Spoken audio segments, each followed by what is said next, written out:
نبی کریم صلی اللہ تعالیٰ علیہ وآلہ وسلم کی بارگاہ میں ایک شخص آیا اور آ کر کہنے لگا یا رسول اللہ رزق میں کمی ہے، برکت نہیں ہے۔ میرے محبوب نے فرمایا اچھا بھائی ایسا کرو، فجر کی سنت پڑھنے کے بعد اور فرضوں کے درمیان جو یہ وقت ہوتا ہے اس وقت کے اندر ایک وظیفہ کرو۔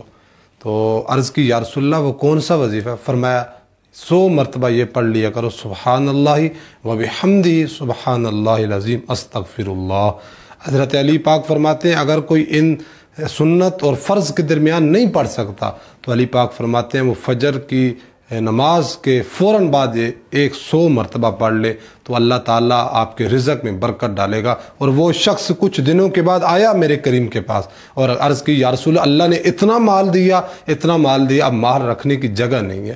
تو اگر آپ اور میں چاہتے ہیں کہ رزق میں برکت ہو تو پھر اس وظیفے پہ عمل کریں، حضور کی سنت کو زندہ کریں۔ نبی کریم صلی اللہ تعالیٰ علیہ وآلہ وسلم کی بارگاہ میں ایک شخص آیا اور آ کر کہنے لگا یا رسول اللہ رزق میں کمی ہے، برکت نہیں ہے۔ میرے محبوب نے فرمایا اچھا بھائی ایسا کرو، فجر کی سنت پڑھنے کے بعد